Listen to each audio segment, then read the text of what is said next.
क्या कभी ये कल्पना की जा सकती है कि एक ऐसा शहर जिसकी संकरी गलियां और घाट हजारों साल पुराने हैं, वहां अचानक हवा में तैरने वाला एक अत्याधुनिक पब्लिक ट्रांसपोर्ट सिस्टम दौड़ने लगे? ये सोचना ही अपने आप में काफी अद्भुत लगता है। बिल्कुल। या फिर किसी भूकंप के मलबे के बीच पहियों वाली गाड़ियों के बजाय एक 4 पैरों वाला रोबोट रेंगते हुए लोगों की जान बचा रहा हो। ये तो बिल्कुल किसी साइंस फिक्शन फिल्म जैसा सीन है। हाँ। तो जब हम इस UP26 साइबर एक्सेलरेटर दस्तावेज पर नजर डालते हैं तो ये सिर्फ किसी आम सरकारी घोषणा पत्र जैसा नहीं लगता। सही कहा।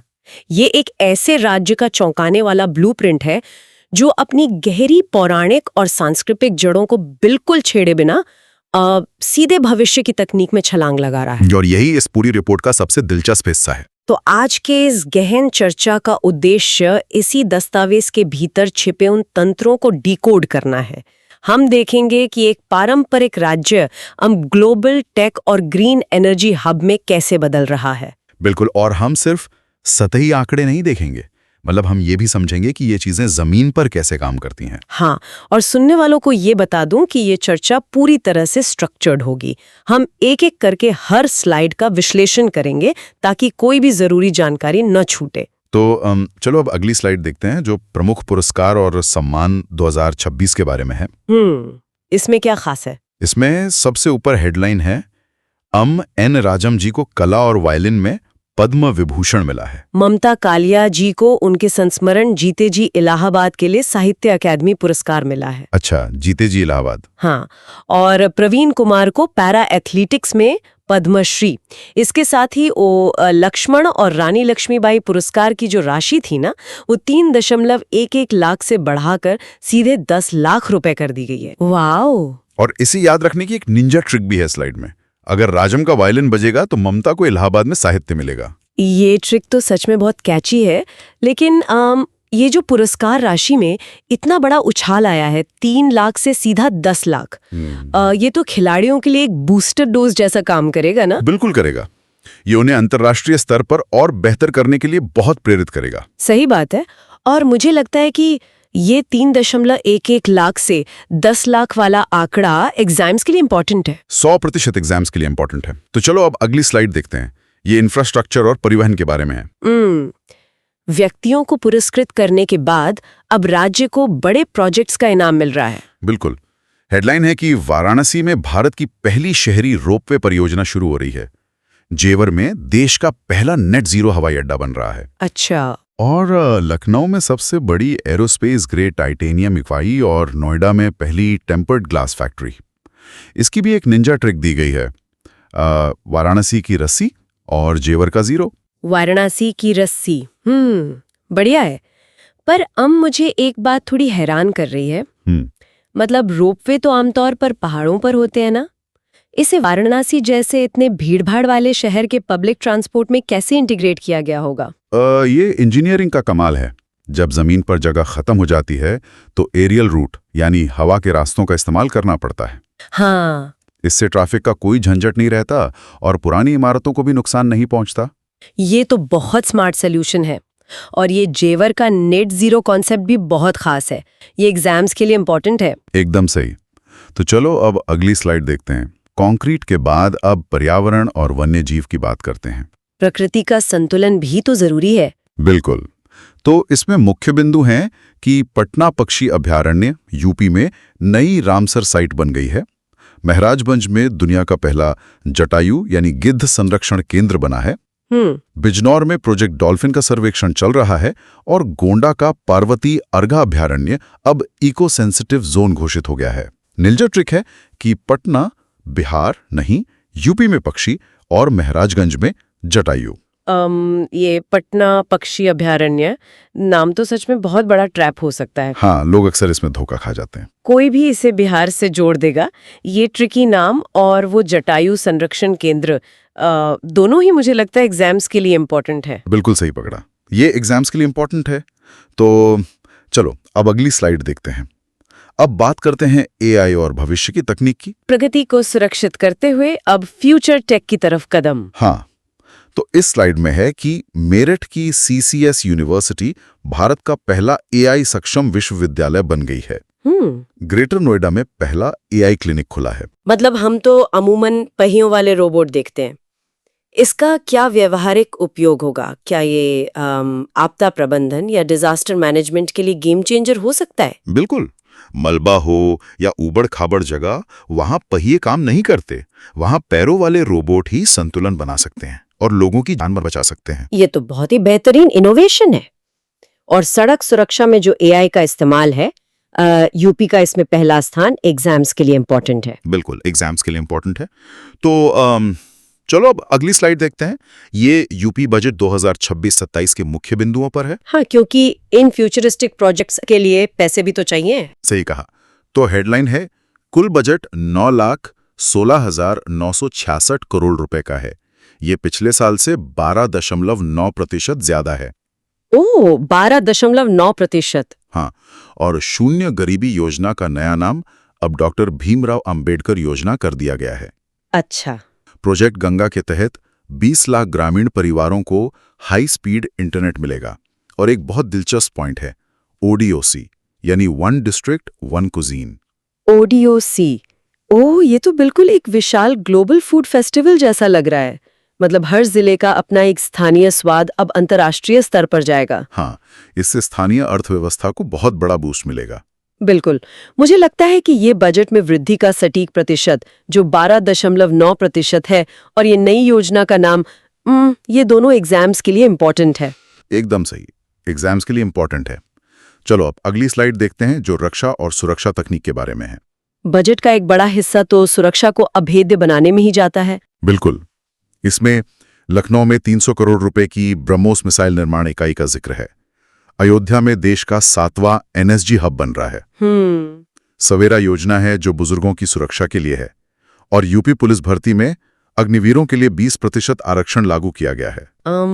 एक पॉइंट बहुत दिलचस्प है, अयोध्या अब सिर्फ एक आध्यात्मिक केंद्र ही नहीं रहा, बल्कि NSG हब के साथ एक सुरक्षा का गढ़ भी बन रहा है। हाँ, क्योंकि जहां इतनी भारी भीड़ और महत्वपूर्ण इंफ्रास्ट्रक्चर हो, वहां क्विक रिस्पांस फोर्स का होना बहुत जरूरी हो जाता है। ये लॉजिक बहुत सही है। और ये अग्निवीरों के लिए 20% आरक्षण का जो आंकड़ा है, ये एग्जाम्स के लिए इम्पोर्टेंट है। हाँ, ये एग्जाम्स के लिए इम्पोर्टेंट है। तो चलो अब अगली स्लाइड देखते हैं।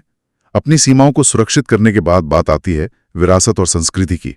सही क्रम है। इस स्लाइड के मुख्य बिंदु हैं अयोध्या में दुनिया का पहला रामायण मोम संग्रहालय यानी वैक्स म्यूजियम। अच्छा। वाराणसी में विक्रमादित्य वैदिक घड़ी, प्रयागराज में स्थायी कलाग्राम, और GI टैग्स की बात करें तो मथुरा की जरी पोशाक और मेरठ के पारंपरिक बिगुल को ये टैग मिला है। अब मुझे इस वैदिक घड़ी के बारे में जानने की बहुत जिज्ञासा है। ये हमारे स्टैंडर्ड टाइम से कैसे अलग समय की गणना करेगी? क्या ये ग्रहों की स्थिति पर आधारित है? बिल्कुल, ये नॉर्मल घड़ियों की तरह रात 12 बजे वाला सिस्टम फॉलो नहीं करती। ये सूर्योदय से अगले सूर्योदय तक के समय को 30 मुहूर्तों में बांटती है। वाह! और ये पूरी तरह ग्रहों और ब्रह्मांडीय चक्रों पर आधारित है। ये तो सच में प्राचीन और आधुनिक का चित्र है, का मिश्रण है। मुझे लगता है कि ये दुनिया का पहला रामायण मोम संग्रहालय और ये वैदिक घड़ी एग्जाम्स के लिए इम्पोर्टेंट है। हाँ, बिल्कुल एग्जाम्स के लिए इम्पोर्टेंट है। तो चलो अब अगली स्लाइड देखते हैं। ये शिक्षा और पहल के बारे में है। संस्कृति के बाद शिक्षा का ही नंबर आता है अगली पीढ़ी के लिए। सही कहा। इसमें है IIT कानपुर द्वारा बनाया गया साथी ऐप, जो प्रतियोगी परीक्षाओं के लिए है। साथी ऐप। हाँ, लखनऊ में दृष्टिबाधित छात्रों के लिए पहली ब्रेल लाइब्रेरी बनी है। गौतम बुद्ध नगर के नवोदय विद्यालय में माइक्रो फॉरेस्ट लगाया गया है। और ब्रिटेन में उच्च शिक्षा के लिए अटल स्कॉलरशिप शुरू हुई है।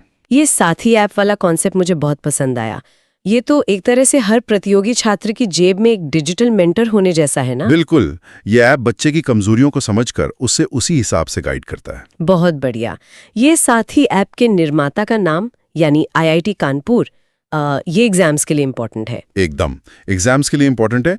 तो चलो अब अगली स्लाइड देखते हैं। शिक्षा के साथ साथ खेल और खिलाड़ियों की बात करना भी जरूरी है। सर्वांगीण विकास के लिए खेल तो बहुत आवश्यक है। इस स्लाइड में है कि क्रिकेटर रिंकू सिंह को क्षेत्रीय क्रीड़ा अधिकारी यानी RSO नियुक्त किया गया है। खेलो इंडिया पैरा गेम्स 2025 में यूपी 64 पदकों के साथ तीसरे स्थान पर रहा। अच्छा, 64 पदक।